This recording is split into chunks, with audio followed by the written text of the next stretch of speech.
Hey y'all, welcome to our 5th episode of Rusty Knits. Today we're going to talk about, I don't know, what are we talking about, Rusty? You know, this coronavirus just keeps dragging on and we're just here at home. I want something more exciting. Can we have some more color, some more fun? Oh, whoa, look. I guess maybe it is going to be Christmas in July after all. Hey, welcome to our Christmas in July. It's our 5th episode. Do you like our something effects? different. Yeah. Hopefully we pulled out some good effects there. That's in the future right now. Right. This is a time travel episode. We're goofballs. What can we say? We enjoy Christmas. So today's episode, we're going to be talking about some of Rusty's finished Christmas objects of knitting and other crafts. Other crafts, paper crafts. And I've done a lot of ornamental boxes over the years. I'll show you what I'm talking about with those. My friends here in Dallas know exactly what I'm talking about. Right. And then we have some, I could go down the list, but I know we've got some good acquisitions. Yes. And your current works in progresses also. And then we'll talk about acquisitions, and then we'll give some shout-outs and answer some comments from the past. So now, if only it were 70 degrees cooler outside, I'd be quite happy right now. Well, I don't know about 70 Well, it'd be degrees. freezing. That'd be good. It is, what is it? It's like in the mid-90s, which is, what, in Celsius is somewhere around 37. But this weekend is supposed to be like 104 in Dallas, Fahrenheit. And I think that's like 41 degrees Celsius, so. I could handle that. Yeah, because we have AC in the car, we have AC in the house, and it barely we're works not here going in the anywhere house. else. It barely works here in the house. We're hoping we don't sweat our way through this episode. So we're going to start off with this episode by showing you some of our Christmas decorations from the past, because we always put a lot into it. Rusty really goes all out at Christmas almost every year, even if he's got a show going on. And this year you'll have to have a show already up. Right. That we don't know if we're going to go to it. We don't, yeah. We don't know. It opens the weekend before Thanksgiving. It's still in limbo. In Santa Fe. But we don't know if we can go. Lately, Santa Fe or New Mexico is closing their borders to people from Texas. So, yeah. It'll probably change in weeks. So we don't know what's going to be going on in November. It's unnerving not being able to plan. But in the meantime, the work's progressing, except I did run out of yarn, and I've been on hold with my artwork, and I received some other yarn that I'll show you. Anyway, we actually have a lot to talk about. So yeah, so let's get started. First, we're going to look at these pictures of our Christmases past. Yeah, because every year it gets we have to try out something new. So yeah. I remember back in 2001, I have a list here. Or we met in 98? We met in 98, yes. And just a couple of years later, we were already putting together pretty elaborate Christmas displays. And we started with the food in the fridge because we always watch a Pee Wee Herman Christmas special. And we had some friends over one year, and I think I'll be able to find some pictures of that, hopefully. But yeah, I made the food in the fridge, just dressing up. For Pee Wee Herman's Playhouse. Yeah. Yeah. So in his, it's stop action, but ours was static.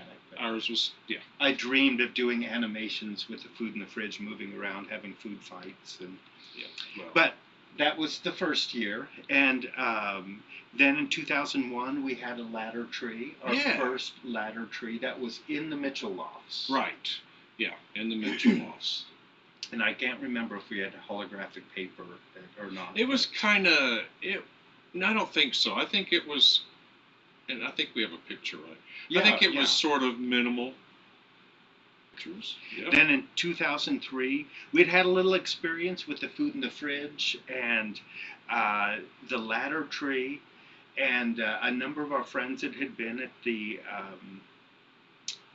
food in the fridge party all got together, and we decided we were going to have a Pee Wee Herman party. Right, because we watch Pee Wee Herman's Christmas special every year. It's a staple here, along with White Christmas. And White Christmas, and then we'll watch the other traditional ones as they come and go, whatever we end up having time for. A lot of years we're really jam-packed with Rusty having shows and other art shows and going to the theater, going to the symphony, something like that, so it's like there's always lots to do. I mean, it's busy for everyone. And then everybody's got a party. Yeah. So, And there's Miami, and the art, in the circuit of all the art fairs that go on in the world, the one in Miami is really one of the biggest. Right. Contemporary fairs, and I've had work there a number of times, and it's just We haven't been there since exciting and crazy getting ready for that. we haven't been there since 2012.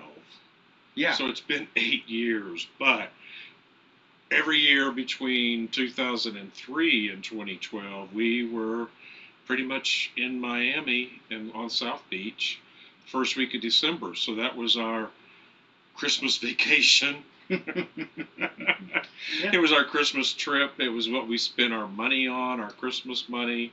I'd usually buy some art while we were there. It's still warm in Miami. I love Christmas in Miami because it's warm. Well, I don't really it's like the always cold, but it's always the first week of December. well, yeah, it's the first week, but they've got the Hanukkah decorations Oh, up, yeah. and they got Along Lincoln along Plaza. with the Christmas trees. Yeah, on Lincoln Center or Lincoln Plaza. What is Lincoln Mall. it? Okay. Yeah. But even out in all the medians along the freeways and the roadways, you've got Christmas lights and menorahs. You gotta love Miami. Anyway, Yeah, So, I do. we Except do for it. the traffic. We did one year. So right here where we live now, our friend James used to live here, and he said, "Hey, let's put on the Pee Wee Herman Christmas party at my place." And so Rusty and I, and then another couple friend of ours, we all pitched in, and we got together food catering and bartenders. We had lots of drinks, and we did the decorations, and we even had a few other people help do some decorations. We decorated this whole place up. It was cool. Yeah, we'll find pictures of that for sure. Yeah, out in Rusty's studio, which used to be James's studio. It was just a wonderland. I don't know. We must have had 100 or 150 people here. Yeah. And some people came dressed up as Pee Wee Herman A lot of people characters. came. It was fun. It was a lot of fun. And people kept asking. Yes, that was years 2003. What about the Pee Wee Herman party too? That was 2003. It was also the first year we went to Miami, so Yeah, it was a very busy Yeah. Christmas season that year. And people have been asking ever since when we're going to do it again, and 17 years later we haven't. Well, it's not. I And didn't want to turn. nothing happening this year, so whatever. It's a trademarked thing. I mean, it's fun for a few people to Let's do it. keep looking at these pictures and moving on. It was Yeah. a trademark thing, and And I didn't. we didn't want to infringe on that, but we weren't Yeah. making any We were money so off small of it. scale, but just the thought of it getting bigger and it really being based on someone else's creativity felt wrong. Right. I mean, one time for friends, that's nothing, but Exactly. But Gary Panter did a lot of the Pee Wee Herman scenes and characters, and he and James used to teach together at But we East didn't Texas ask him. State. No, we didn't ask him. Anyway, So, all right. So looking on at our trees, the next one we have on these pictures is It's 2005. Katrina. Yeah, we can be tacky. And so we did a tacky Christmas with it, just like everything as was if blown the together. water like had washed all the a ornaments hurricane onto the tree. blew it all together. Because we had a big enough, if you look at this picture, we had a big enough place. One of our friends even commented on the picture saying, who else had a place big enough for an inflatable yard ornament inside your living area? But we lived in a really big warehouse. It was much bigger than this one, and I loved it. But anyway, I just want to insert here that people may have noticed we have different lighting. We have one of those ring lights back there, so you can see it reflecting on my glasses. And we have a new webcam, and it's higher. It used to be down below at the bottom of our laptop, but now it's up there. So I'm trying to remember to look at you guys, but it's hard not to look here at Hampton a lot. So anyway, there's something different this time. Yeah, and we actually did get new lapel microphones, but we haven't figured out how to make them work yet. Technology. Yeah. So when you do wonder, It's not plug and play. what do we get for each other at Christmas time? It's not much, because we buy things for ourselves and for each other all year long. It's Christmas all year for us. So when it comes to actual Christmas, we stuff our stockings with stocking stuffers. We can't afford to buy that much stuff. We have to be selective. We are not like, oh, I'm going to buy that. Exactly. But we're buying what we need for this podcast. So Yeah, but we don't do much. the next for Christmas. tree is from 2006. It's a red theme metal tree. Oh, yeah, we had a fold up just with metal arms and no bristles. Eventually, no lights. And it makes Because they all burn out. if you're ever trying to hang heavy ornaments on a tree and you're trying to find the right spot that's strong enough to hold it, this tree was perfect because I could put tons of glass ornaments or heavy ornaments and have them perfectly spread out. And so this metal tree is awesome. Yeah. I don't think we have it because eventually some of the branches started Yeah. falling off. Just like any artificial Christmas tree, they all start falling apart. Yeah.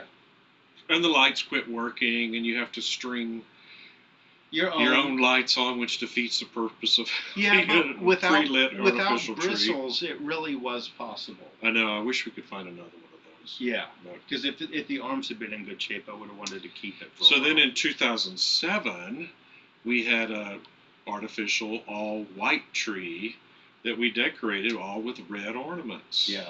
Kind of thinking of my mom, because my mom, me and my sister Lisa growing up, always wanted this traditional tree with lots of handmade, colorful, every color ornaments. And my mom always wanted a flock tree with like red satin balls and really minimal and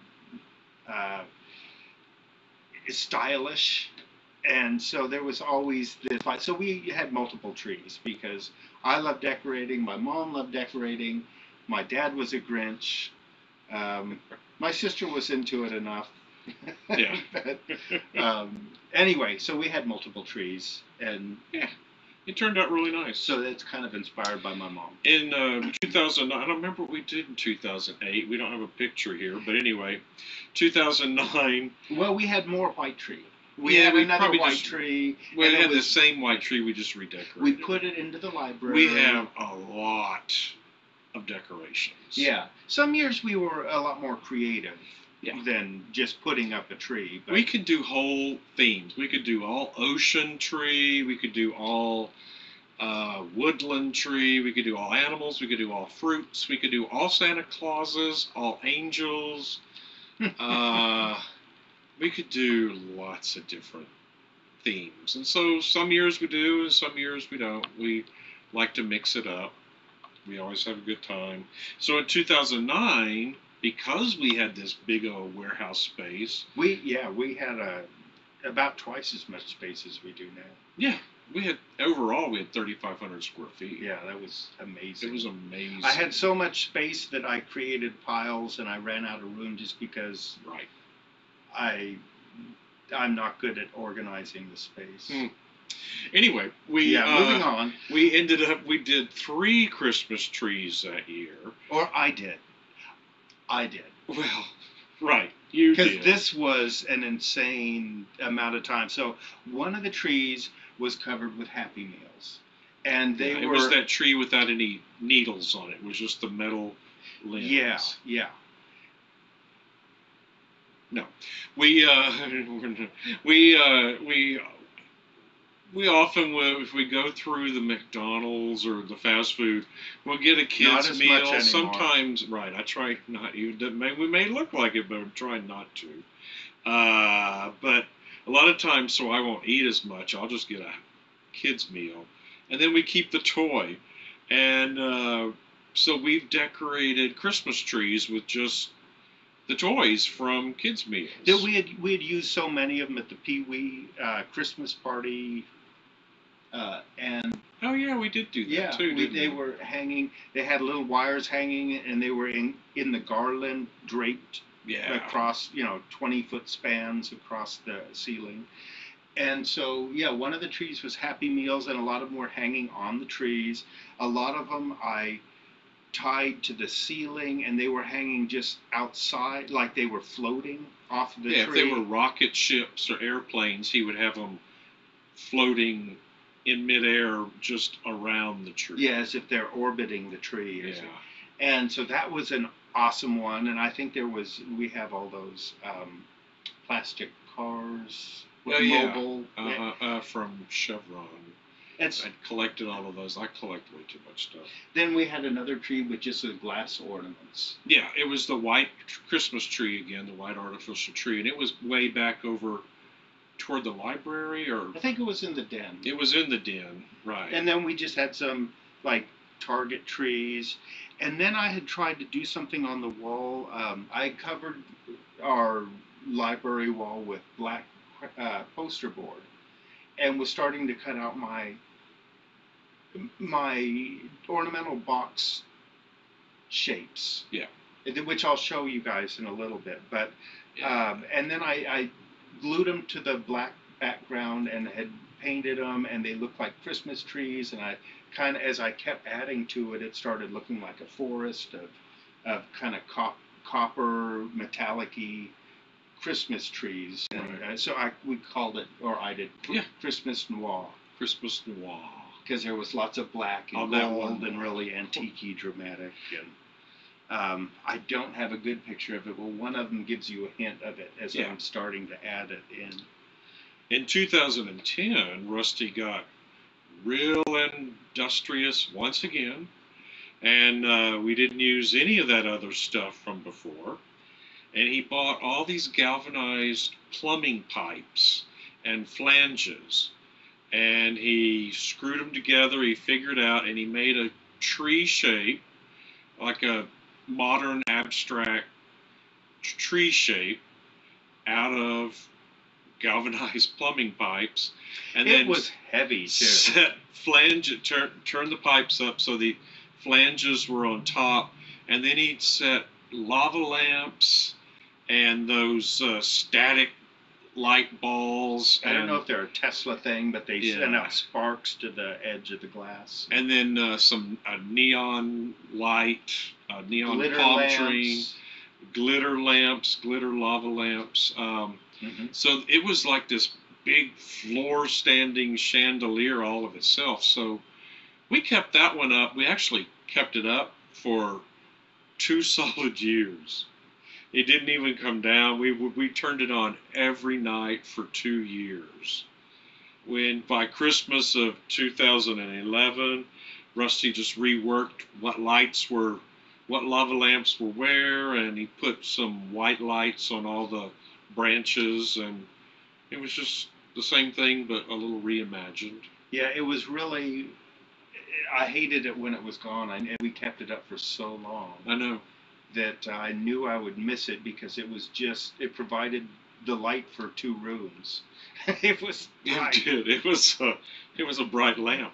Um, and then we had to take the whole thing apart, and all the pipes and the flanges came together.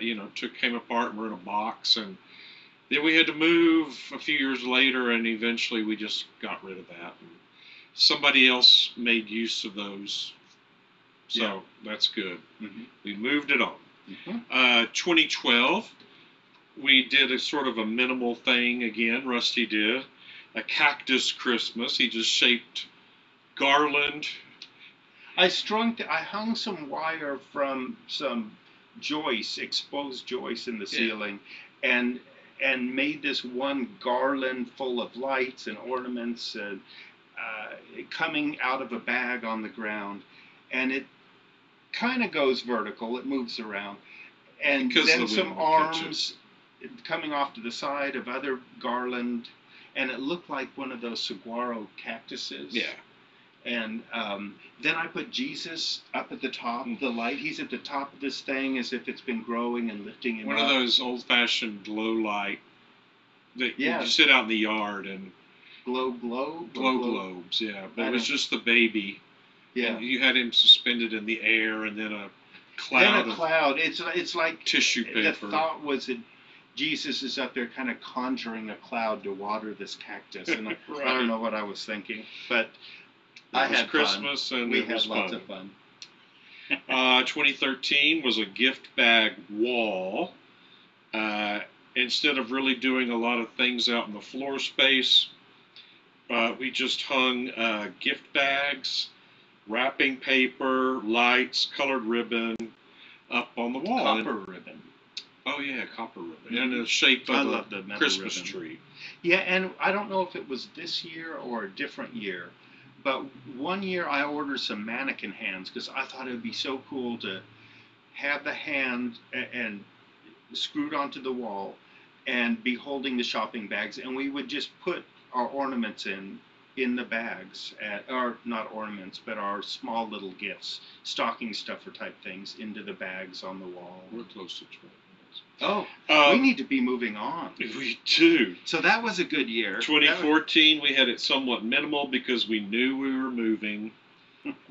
2015, we moved in here, but we were still trying to get the remodeling done. So Oh yeah, I just did something on the wall. Christmas was just a garland on the wall. I pinned some garland in the shape of the tree and put a few lights on it and Right. ornaments, and that was festive enough. It was. We just pinned ornaments right to the wall. And too. we didn't know what the cats. I didn't want to deal with Simba. Do we have? No, we had Buster at the time. Buster. Okay.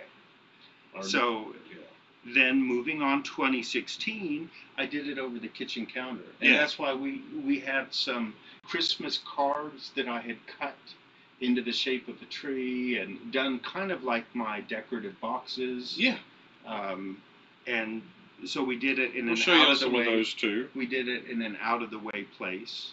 And then 2019, we came into this living room here and actually put up some garland like this. It was a little bit better up than this is. Yeah. Whoever put it up this time didn't do nearly as good a Right, job. that Christmas elf. I don't know. I don't think he was paying good attention. Or he didn't have enough time this time. Because it normally takes that Christmas elf Maybe he a was couple of sweating months too to much. get it up. Maybe he was sweating too much. And then we're always lucky if it gets down before Easter. That's always my goal. But last year was fun. Right before the pandemic, or as it was hitting, we were still having fun here. Not thinking it had really reached the U.S. And Right. I made my first gingerbread house and Yeah. decorated sugar cookies, and That's right. of course we watched Pee Wee's Christmas Special Of course we and did. White And Christmas. White Christmas. So we have had a lot of good years. Who knows what we'll do this December? Right. It's always I love Christmas. It's always a reason to be creative. Exactly. And And- so, being yeah. creative, it's time to start talking about Christmas finished objects. So We're going to start with your stockings that you made a couple of years ago. voila. And this is the stocking Rusty made for himself. And this is the designer is Judy Tollefson or Tollefson, Tollefson, and I this one I'd never done a Christmas stocking before, and it looks like the pattern. I kind of wish the foot were more foot-ish, Yeah. bigger heel, but anyway, this one they actually the pattern said to carry the floats even across these really long spans, and so inside it it's a lot of long floats, and I really wanted to protect it, so I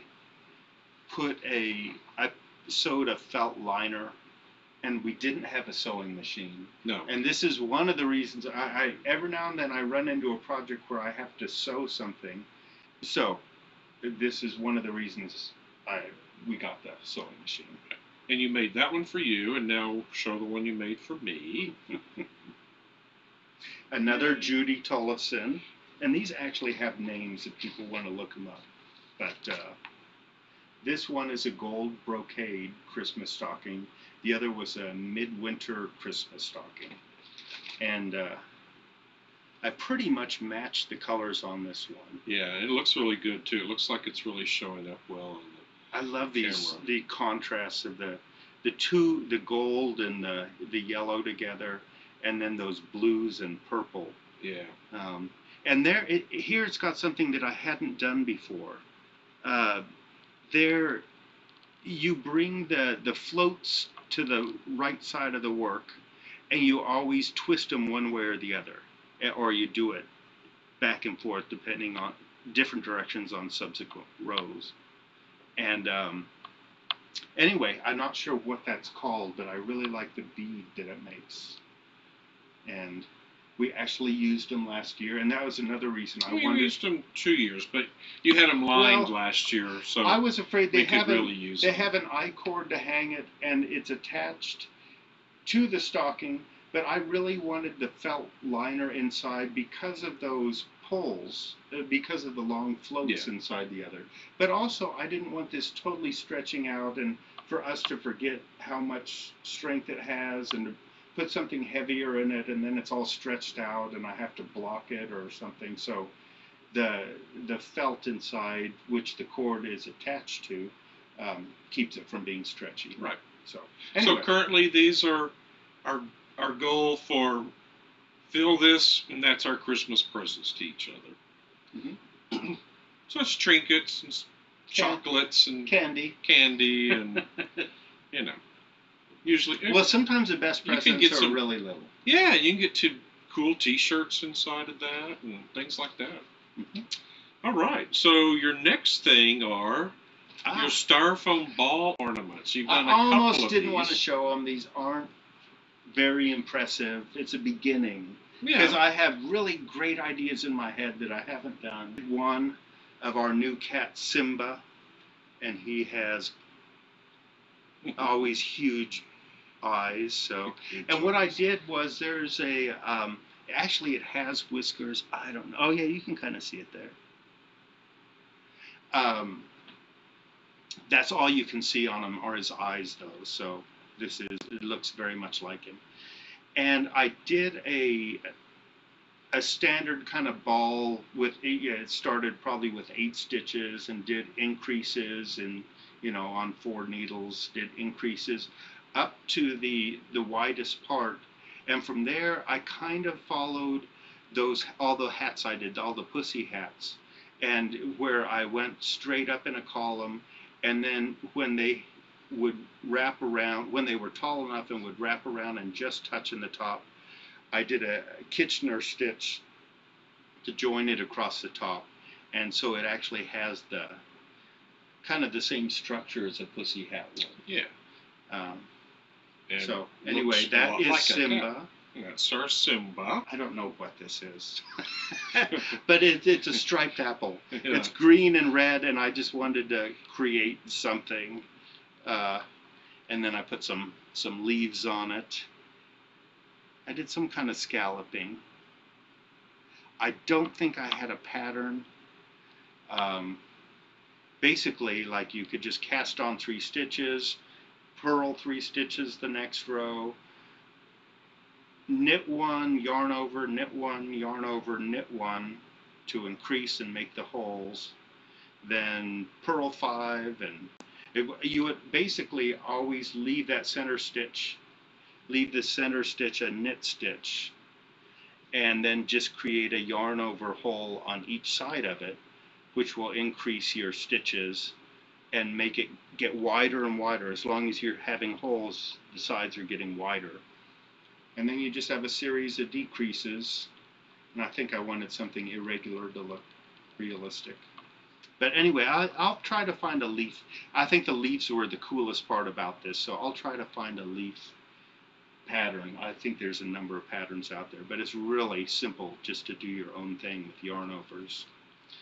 Okay, that was those ornaments. And so here's something I did 30 years ago.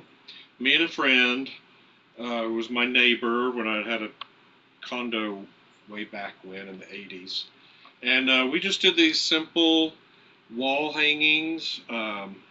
We cut out the letters from yarn, and then we just hand basted them together and bought these little...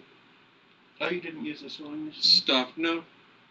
I don't think so. I think you did. Oh, I did use a sewing machine, because I did have a sewing machine at the time. Unless you had just perfect... No, I never had perfect basting, so no, I did not. You're right. I stitched that on a sewing machine. You're right, absolutely right. And just stuffed it with polyfill. And then these had these little plush Christmas ornaments that we just... Oh, I basted those on. Just real easy, just to get them on there and have that. I made one for myself, one for my grandmother, and one for my parents. And I think I got the one for my grandmother back, but after she was gone, and it might be in my cedar chest, so I'm not quite sure. And I just, to hang it, I just put a safety pin up and a paper clip. Hey, it works, you know, because then you just hang it up with a push pin on the wall. It's really light. So I had that, something that I finished object I made 30 years ago to show y'all that one time I could do something. And then here we have, Rusty and I have words, we call these things other people's crafts, because we're not sure who made these. A friend had them. He had a party. He had a benefit party at his house, and he got these from somewhere as decoration for his Christmas party. And so it's a little nativity set. And since I collect nativities, after his party, he sent me a message and he said, "Hey, do you want this?" And I said, "Sure." And he mailed it to me. So, yay, I still have it. They put it out. And I put out this with some years with several hundred other nativity sets. So there's the Holy Family. You can't quite see Mary's face, but there she is. Jesus. And then you got the 3 kings. There's 3 of them. Oh, see, he's got a mustache too. Their mustaches are kind of wonky. You got the 3 kings. They all have mustaches. See the crowns? They're little, yeah, and then, they have crowns, right. And that's the shepherd. That's the shepherd. Here's his, wait, this goes on top of him. I need to stitch this on. I need to baste it on. It just goes like that. It's like, you know, that headband thing that holds the thing on. And then, he's got a wandering eye. Yeah. And then somebody else. I don't know who this is, who this fits in. I don't know. I don't know if it's an angel or what it is. Doesn't look angelic. I don't know. But it's Christmassy colors. Maybe it's just a choir singer or something. So those are fun. That's other people's crafts. Yeah, crocheted. That was an incredible gift to get. Yeah, it was. You know, if people know you collect stuff and they don't want it anymore, they give you stuff. Just like my brooches. There it is. People know I collect brooches. I have probably 40. that are some are new and some are vintage. Summer diamonds. Yes. Some are not. They're the summer diamonds. These are the summer diamonds because some are diamonds and some are not. Ah. Okay. So now your next thing is a Christmas work in progress. No, it is this head. This Oh, reindeer right. head. It's the reindeer head that's been staring at us all the whole time. And I can't take it down because it's magically put up there. Right. So, but really, it started out with just a craft paper mache. And we did show a picture of it last episode. Yeah, as far as our hunting. Yeah, We hunting. hunt for crafting materials. We do. But it's just a pre-made craft paper Paper-mache head. head. Right. And then some ribbon that already had little diamonds in it, and I could cut into rectangles and hot glue the ribbon on and cut it into thinner strips and fill it in nicely, and then get some buttons. Yeah, you did a really good job of doing that. Yeah, that was fun. And And then then gluing on buttons. some buttons, get some colorful buttons. And are these little fuzzy? Yeah, I But don't they're like buttons, those. aren't they? No, they're Yeah. eyes. Yeah, I would have rather have had glassy eyes. But anyway, so that was fun, and Gives us more decoration for Christmas. so I did the reindeer head, and then I've done ornamental boxes for a Oh, number right, of ornamental years. boxes. These are other Christmas. And how long have we been going? Oh, 33 minutes. Okay, Yep. we're not. It's probably going to end up being a long So- episode. So I work with a black poster board a lot, and like here is an ornamental box. Actually, it hangs here, and so I've got copper wired ribbon, and French ribbon, yeah. and actually I'll show. This one opens. Oh, you're untying it. Yeah, I'll tie it again. I kind of work with it a little bit because it's. But it actually, I finished it off and made cavities inside that match up, hoping that someone will put a precious little gift in there and tie it up and hang it. And I think a number of people that have gotten these from me have not actually untied them because they're Right. like, oh, you had such a nice bow on there that I don't want to mess with it. Originally, you made these each year for a while because of a dear friend of ours who's no longer with us always had this fantastic Christmas party, and everybody had to contribute something. And Danny would make the food, and it was delicious. And Well, all the creative people had to contribute Right. something. and Bill Milton did all of the flower arrangements and a lot of the decorating. And you would do these little boxes as Oh, here's the hook. each place setting, a gift for each place setting. So here's another one. It ties together, and it's got a little hook to hang. And then in 2009, you made a whole bunch of them and you sold them during our Open Studios event. Yeah. So a number of people bought them, and some people bought them and they were going to give them as gifts, but we've heard from most people they kept them. So I'm not sure if any little gifts ever wound up inside. That one you made for me, didn't you? Didn't it say Merry Christmas and a Happy New Year? Oh, it just says that. It just says that. But it might be, you did make me some that. Oh, yeah. Yeah, I've made you some pop-up cards, and so I have a bunch of paper things. Here, I'll do this better later. Yeah, all of our products.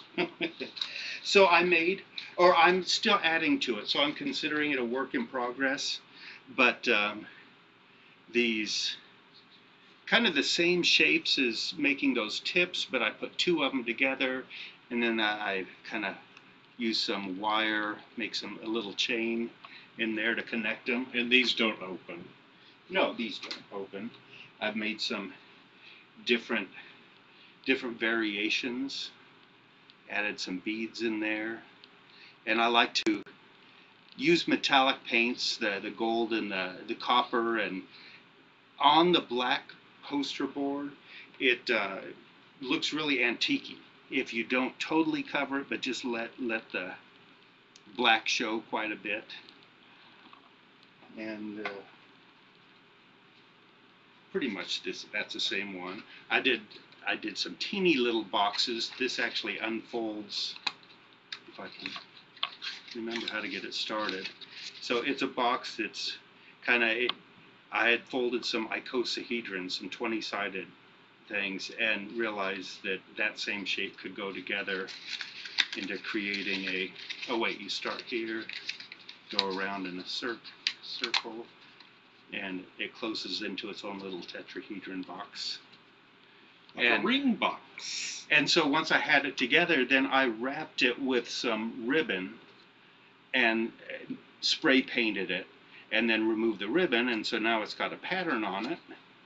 And so anyway, I love playing with paper and spray painting, and this has no purpose other than looking like a jewel. But it's all just hollow paper.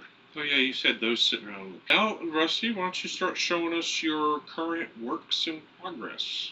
Yeah, so I started another pair of socks. I got enough comments, suggestions, that I really wanted to try out some different needle sizes, and try increasing the stitches, and try a different heel. So there's some variations that I wanted to work on, and I got another pair of Regia, I'm not sure, Perfect rainbow socks. And so these are, the color changes are in the yarn. It's not like I'm picking up a new skein of yarn. Right, because it's like this. Yeah. So that's what one of the things I'm working on, and for me it's popcorn knitting, because I have to say that, popcorn knitting, because it's just all knitting until you get, you've seen in the earlier episodes, but ribbing, you have to think a little bit. Knitting, you don't have to think a whole lot. So it's pretty mindless knitting. Okay. I'm going to take his word for that. Well, if you're used to knitting. Exactly. And you don't have to think too much, then this is really easy. And that's mainly who we're talking to. People who know what's doing. So I'm also working on Entrelac. Yeah. And this is called the Entrelac Cube with Continuous Cables, by Jay Peterson, and it's a free pattern on Ravelry.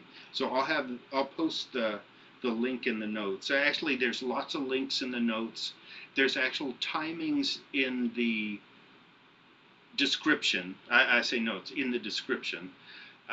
So you can click right to a certain section in the video. I was putting timings in parentheses, thinking, well, this will give people a place to, this will give people a place to know where to fast forward to, but I didn't realize it would turn into a link on its own. Well, now you got links. So anyway, if you don't have to watch this whole thing. Right, please do. But if you're short on time and you want to see a certain thing, you can click on that blue number, and it will take you right to a section. Yeah. So cool. Anyway, so this is it. And I have these numbers. I'll explain that in a second. But this is Entrelac. Here, I have it on a ball, and I have it just keeps getting more and more complicated. And so right now I have 5 needles. I guess I could have stitch holders, and I have some a cable, 3 stitches for one of the continuous cables tied right here. And as the pattern isn't written in a normal pattern, it's more of a diagram of squares and diagonal lines to indicate how the cables cross at corners, and then a chart, a really elaborate chart explaining where you pick up stitches and where you picked up the cable, and each square is numbered, and there's 24 squares, so it's like 4 pages of ever expanding complicated diagram. Eventually I forgot, well, what was 1, what was 2, and I finally had to start just stitching these numbers on, because there's no way I was going to remember what was what. Are you going to leave those on or pull the stitches out? I'm going to take them out. I'm going to take them out. This is on that Regia sock yarn. This is just the extra tail that you cut off. So I'm working on that. It doesn't tell you how to join, how to pick up stitches at the edges, or how to cast the cable on and hold it out of the way. Anyway, I'm figuring it out as I go, and so hopefully soon I'll be showing this. And this I intended to do it for the Sweet Tea No Shade knit along. Sweet Tea No Shade KAL 2020. Yeah. Yeah. But I got sidetracked. Is that what I have next on the list? Yeah, yes, it is. The all squared I've lost up track. to Entrelac. Then I got sidetracked because Scott at Sweet Tea No Shade got confused and stuck on the pattern. And someone else in the group did too. And so then all of a sudden I had to see what he's talking about, because it was a pay-for pattern. And so he couldn't just show the pattern and ask people what they thought. And so finally I heard him talk about it enough that I had to try to figure it out. Right. And so, you know, I'm going to just point out here that you actually have a little bit of time just to dedicate to knitting just these fun projects, because your knitting for your artwork is on hold while you're waiting for more yarn to arrive, because you ran out, and you got to stay with the same colors and things like that to keep the art working, right? Mm-hmm. Yeah. Mm-hmm. So in the meantime, you got to do this project, and you figured out the Entrelac hat. The problem, and it is the all squared up to Entrelac hat by Teresa Shabes or Shaby. I'm not sure how to say her names. I apologize. We'll show it wherever we post it. You'll see her name. So this is created in rounds. You actually knit this. Actually, this is a folded over cuff, so you knit twice as long. You start with a provisional edge that you later can use to fold this in half and knit it together. So this is a really cushy opening, and I haven't knit the ends in yet. Because you did use different colors, different skeins. Yeah. So that was one of the things Scott wasn't sure about, was he didn't know about my color changes. And so on the ribbing, I used one color, and as soon as I started tier 1 or round 1, I changed to this light green. And then on the next row, I changed to this orange. And so each row, I changed color. And it works real cleanly if you just literally change right when you're changing the round or the row. But in this, when you're going from this orange, I can't do it upside down here, orange to the green, the transition, because you have this bind off, I'm going to have to look upside down, because you have this, the green travels down into the orange, is what I'm trying to say, because you're doing a bind off down that edge, but then it disappears again, because the Entrelac technique kind of folds in on itself. But there are these green stripes that travel down into it. When you're doing the top green, you're getting those green down in the red. But anyway, yeah, you said orange, but it looks more like a cranberry red or something. Yeah, in really strong light, I guess it kind of is orangish to me. And again, I always like the inside. It is, I like the inside too. But so I just have a couple. I have 2 ends on each color change to work in, and then I have to close up the center. But I'm nearly done. Okay, we're back, and now we're going to talk about our acquisitions. Okay. Yeah. So you're going to lead us off with your laughing hen. So yeah, I had gotten, and I was going to knit, but I don't even know if I'm going to have time. So this was one of my acquisitions, but I actually got 4 skeins of sock yarn at Laughing Hens. And so I got this Regia Mountains and Fjords, designed by Arne and Carlos. I like those colors too. Yeah, I'm not it. They're kind of blowing out. That yeah. white is kind of blowing out. Because there's more green. Well, it's that light. It's that new light. Yeah. So anyway, I might show a picture of it if it really doesn't look that good. Sure. And so yeah, I want to try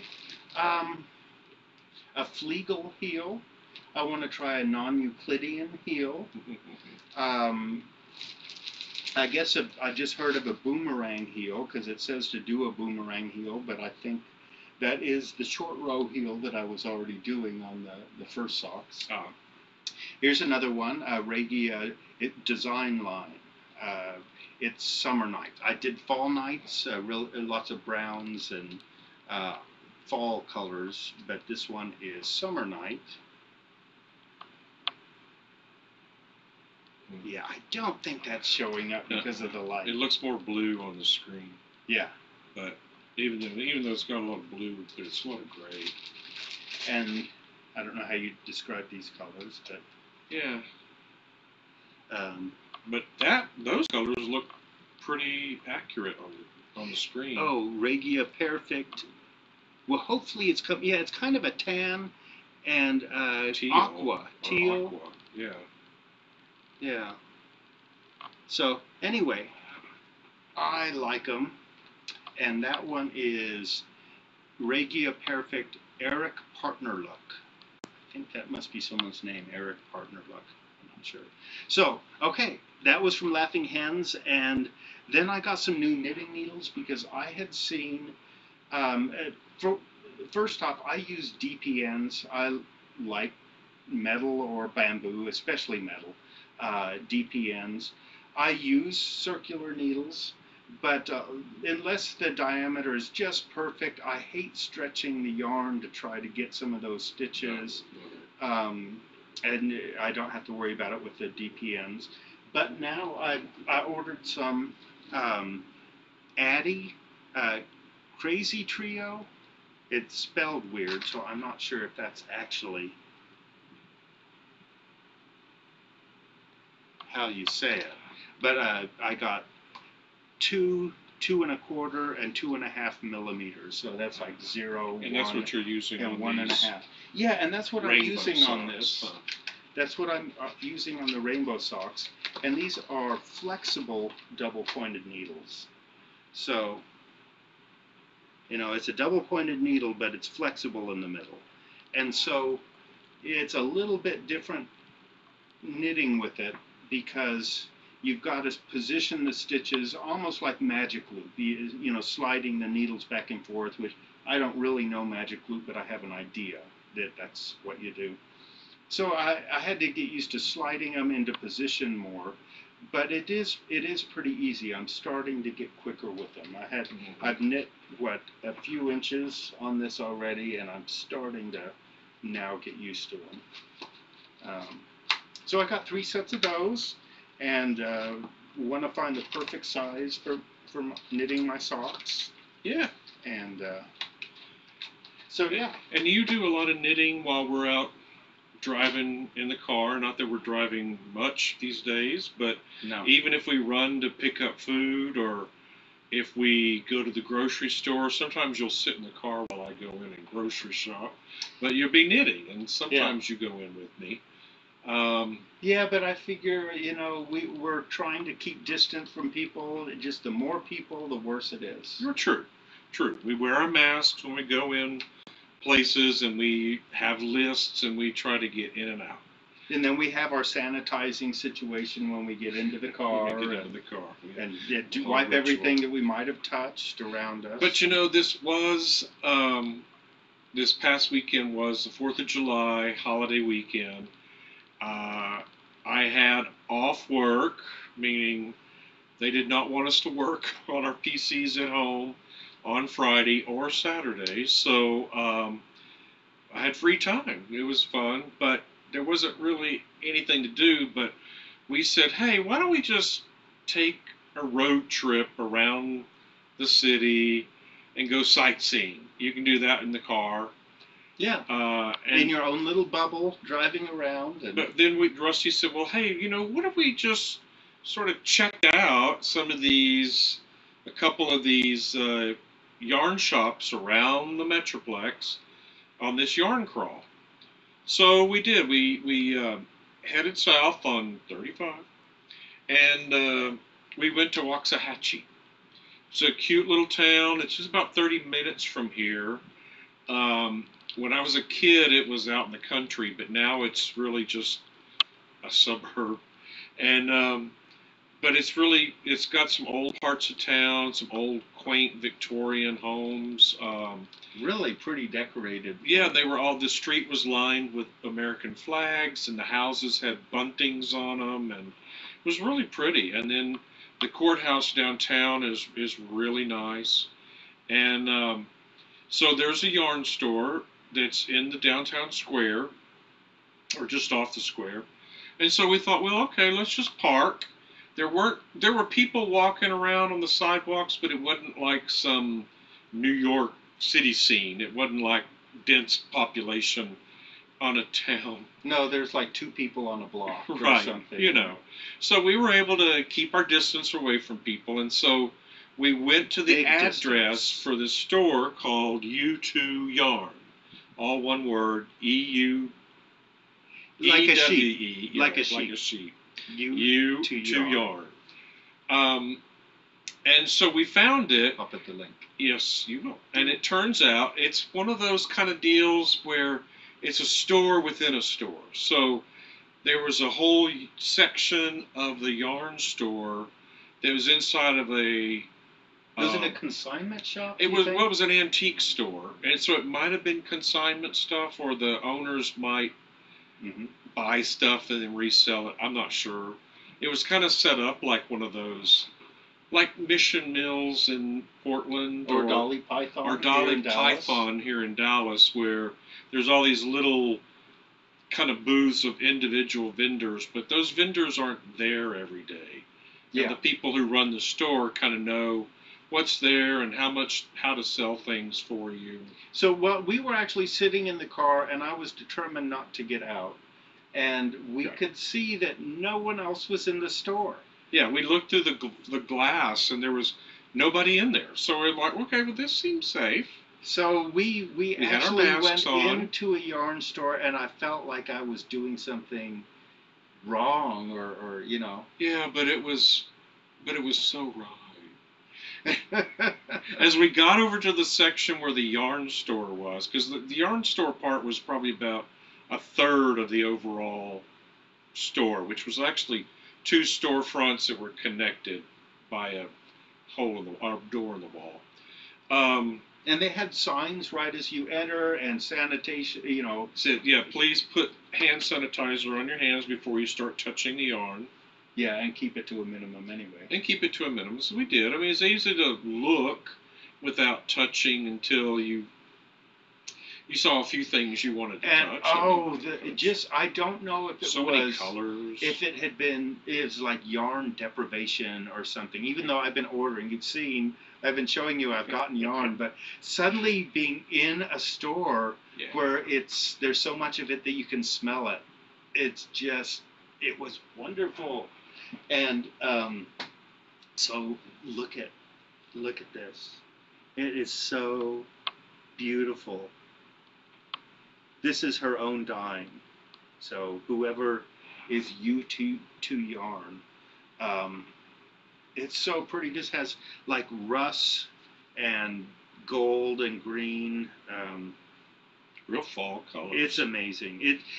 This is 100% blue-faced Leicester or Leicester. Yeah. I'm not sure what it is, but it's a longer stranded wool that gives extra durability. So and this is DK weight, so I probably won't make socks out of it, but it's really this Blueface Leicester BFL is really good for socks because of durability. Like the section in London that however you pronounce that. Oh yeah, Leicester Square. Yeah. Yeah. So the name of this is Dreamin' BFL, and BFL meaning. Yeah, those colors are showing up pretty good. Yeah, that light. That light is washing out the. Yeah. Yeah. We'll keep working at And that. this one, oh my God, these colors. I really like olives and blues, really good too. and this is so beautiful. And I was looking at it, and it's really soft. This one is merino fingering. That's all. And it said 5 skeins merino fingering, and I thought, what? And then I finally realized it literally is 5 skeins of 20 grams each. So you can kind of see how the different skeins are. It's a little messier right there. That's where you can see the different skeins. But anyway, so you can mix this up and make whatever kind of socks. Or I thought this was so beautiful, and it is super soft, and it's a new dyer that I didn't know about. Of course, I'm only starting to learn about dyers.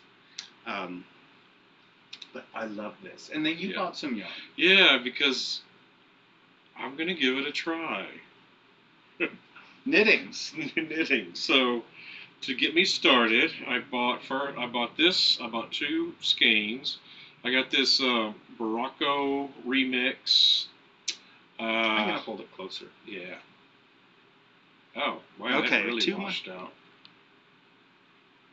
Well, not too bad. This one is a 100% recycled fibers of nylon, cotton, acrylic, 10% silk, and 9% linen, so not much. But it is a machine wash in cold water, and then on a delicate cycle, and lay fat to dry. What is it? It's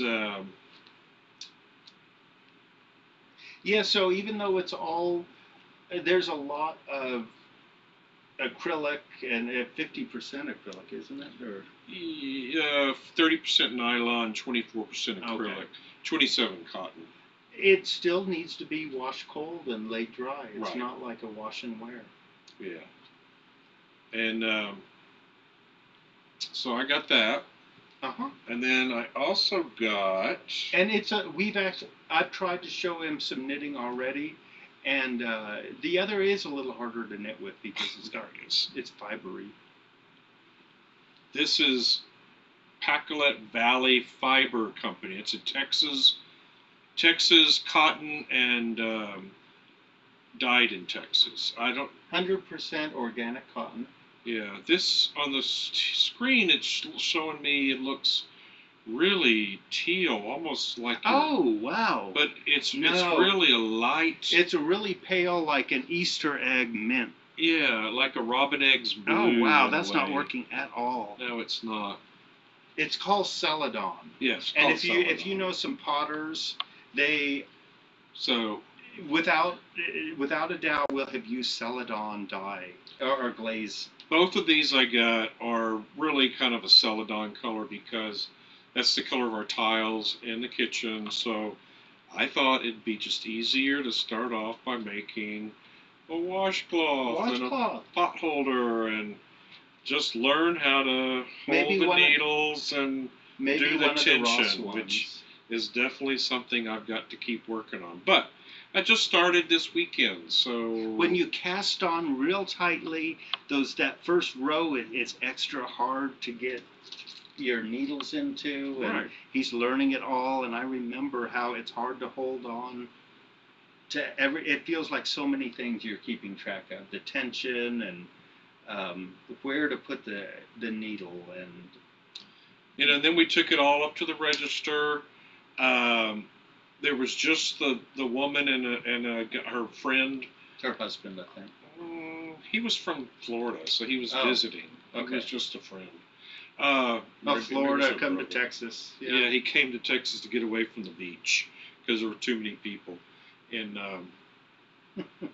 that northern panhandle with the white sands, whatever. Did that he is. say that? Yeah. Oh. Yeah, he said that.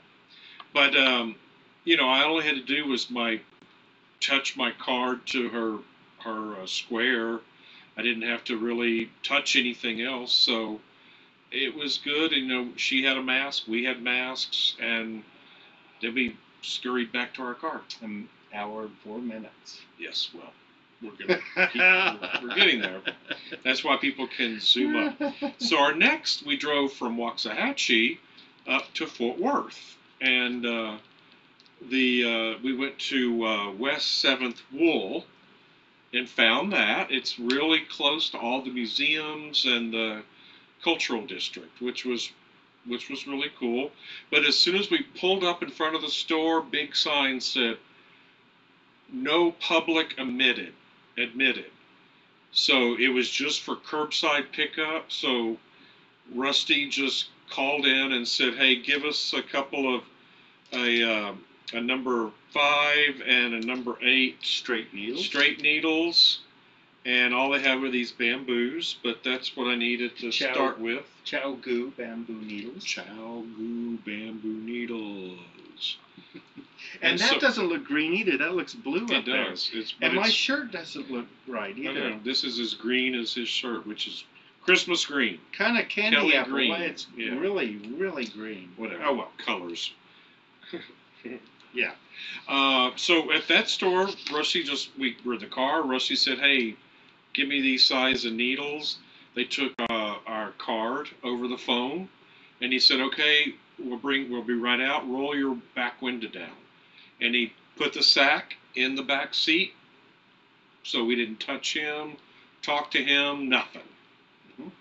And so curbside service. Yeah. And so we felt safe with that too. And then we headed back to Dallas. Mm-hmm. No yarn shopping there. But because we couldn't go in, but it's fine. Because it's fine. I ran out of the yarn that I was working on from Lolo did it, and I'm waiting for more to come. I wanted to get yarn from another place, and I think it was Linda Van Buskirk that suggested trying Round Table Yarns. And so I looked at their website. It looked really nice, and I ordered a pretty big supply of yarn so that I could get started on some new projects, which I'm just getting started on. But so I got a bunch of yarn from, and she's from Texas, I think Grand Prairie, but she's local to Texas. And which Grand Prairie is a suburb in between Dallas and Fort Worth. So these are just, I mean, I'm always blown away by hand dyeing colors. It is just so much fun. And these have names like you might guess from Round Table Yarns, from, you know, Knights of the Round Table. And this one's a very grape purple. Yeah, this one looks blue. It looks blue, but it's very purple. Very grapey purple. And this is too intense. It's kind of a softer blue. Softer, lighter blue than this that. is weird. Yeah. And this is a different webcam. I wonder if it's different with that light off. If that light changes the color. That's how it is this episode. Okay, so now we're back, and we're just going to wrap up by giving our one more bag. shout-outs. Oh, you have one more bag? I thought you were going to put pictures on. I am, but I'm going to... It's like, these are super awesome, and I'm going to pull them all out of the bag, and I'm going to explain a couple things. I love that yellow. This is this little ring of mine. That one almost showed up right on the camera. It looked like. I got a lot. This orange is incredible. Bedivere. And I love this green. Oh, it's way more olivey. Yeah. And this isn't so yellow. This is, it's called Gwydion. And so one of them is, she has them in different levels, kind of. The Mordred one has that BFL, that blue-faced Leicester, and it's $27 a skein. This, maybe I shouldn't say, but this Merlin is 75% superwash merino, 25% nylon, fingering weight, 100 grams, and $25. Then she has Chivalry, which are like a skein and a half. They're 150 grams, and they're 100% that BFL wool. So they'd be really good for socks or a fingering weight heavy wear thing. It's $34, but it's like a skein and a half. And then Camelot, which one was my Camelot? Oh, this, put a ring on it. This one is $30, so it's the most I like that expensive. color. I love the color. Of course, I love yellows. So. It's 80% merino, 10% cashmere, 10% nylon, and they're all fingering weight. So it's all for my artwork, but for the little scraps, I might try some socks. And so I have lots of new yarn, or at least patches, something. yeah. Yeah. So it feels like Christmas with so much new yarn. Yeah. So All right. now we're moving on to some comments. We're moving on to some comments. Okay, so Diana Thorpe asked me about she was the other knitter that was working with the Knit Along with Scott to do that. Entrelac hat. Yeah, to do the entrelac hat. And so hopefully what I said makes some sense, and I left a comment for Diana. But ask again if you have other questions. It's not like, I'm pretty sure I have the right answer. At least it allowed me to finish the hat. Or anybody ask if you got questions about it. We always love your comments. Yeah, I love getting comments. Linda Van Questions. Buskirk told me about Round Table Yarns. Thank you. And Thank you, obviously Linda. I followed up on that. Glenda Cornwell said to check out Leading Men Fibers. And I did a search and I didn't find it initially. I think I found it, but I haven't looked at it yet. I will look at that. Oh, and then some people I asked about wrapping my artwork onto my wood structure. Oh, yeah, You know, completing the artwork. And Kathy suggested stapling, and I'm used to stapling with a heavy-duty wood stapler, and the little prongs will move in different directions when they go into the wood and really grip. But it also tears the wood up. I've been afraid to use a stapler, but I bet I could find a small, maybe a framing stapler or something. So that Because wood you use is poplar. That's not too. It's not too. It's not too hard. Yeah. So that I might do that.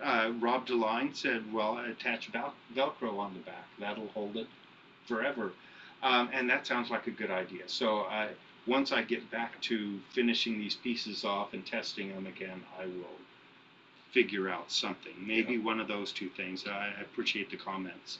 And then Fiber Hustle, I really appreciate the kind words. I really like hearing from other podcasters and people who comment, and it's really makes me feel like part of a community. Yeah. And that's been nice. Yeah. It is. That's what's nice about this. It really is. Mm-hmm. So I appreciate the people that comment multiple times, and I feel like I'm getting to know them too. Then I got a comment from Emma at Curly Seams, and Emma and Tracy have both commented, and I love talking to them. And Emma was wondering about the police cars. Oh, from our last episode. One of our transitions was some police cars. I don't know what they were doing. I think the president could have been in town, or had been in town, or the vice president, or... He had recently been in town in Dallas at some rich donor's house. Yeah, and then talking at a couple of churches. But we were over on I-35 near downtown, so that wasn't close to the donors' houses or... Yeah, we don't really Plus know it was what that was. Those other vehicles weren't the president's cars, that's for sure. Yeah, it was something. So I don't know we don't usually have those big caravans of police cars. But we live downtown, so you never know. Yeah. We're just a mile from the convention center where gun shows come into town. Mary Kay comes to town. Cheerleaders come into town. Cheerleaders, yes, I love those. And what's not Comic-Con, but All those kind of Magna or all those things, those kind of dress up things. yeah. And then the auto shows and boat shows and RV shows, Mm-hmm. and There's always something going on at the convention center. always, and we have lots of scooters around Dallas. Yeah, People get around. They seem to come to Dallas and get excited by the scooters because they're everywhere on nice days. yeah, they were put away for a while when we all started with the COVID lockdown, but they've put them back out on the street again, and people have been riding them. Yeah, it was interesting because No masks, no helmets. Texas was in lockdown, and during the lockdown, like he just said, they disappeared. But I didn't even pay attention. The few times we went out, I'm so paranoid about being out that we're heading right to the grocery store. And Plus, a lot of times you're knitting, so you're looking down. You're not looking around. but I did notice them when they showed back up.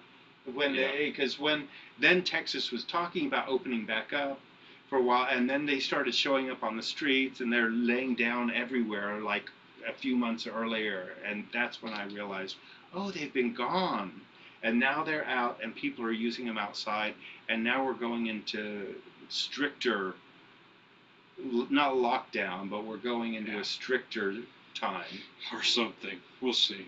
because we need to stop what's going on. Right. So we're doing our part, staying home as much as we can, wear a mask when we do go out, sanitize as ritual as soon as we get back in the car, and we really try not to go do unnecessary shopping. But yarn shopping, I mean, that's pretty necessary. Well, it's essential. It's And essential. when you see that you're going to be the only one in the store Right. and that they've got good hygiene going on. Exactly. Anyway, it was too much to resist. So that's what happened. And so a number of people have commented on my piano playing, and maybe someday I will figure out how to. Well, Hampton just needs to hang out and record me, probably. Yeah. But I'm still figuring the sound out. I have a little microphone, a Blue Yeti microphone, which you can't quite see. You can see the top of it right there. And I put it across the room, but it sounds muffled. But this week I've been playing George Winston Carol of the Bells. For this episode. Yeah. And I wanted to perfect it more, but who cares? Yeah, you got enough. It's that not sounds perfect. Good. It's not perfect, but Yeah. I would rather spend more time knitting than perfecting the piano. And you got painting to do too. Yeah, I know. So we want to thank y'all for watching our episode. Thanks for tuning in. Subscribe. Leave us a comment. What's the other thing you do? You click notifications. Click notifications. Because then you get a little red dot or a number or a bling on your phone if you're set up that way, and you'll know when there's a new episode. Well, when I get the ones I'm notifying on, I get them in my daily updates on that thing you drag down. Oh, on the header of your phone. Okay.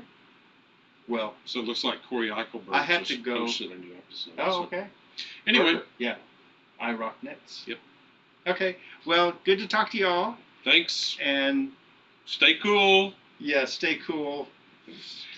Let's get back to summer. Yay. Okay. Bye. Bye, y'all.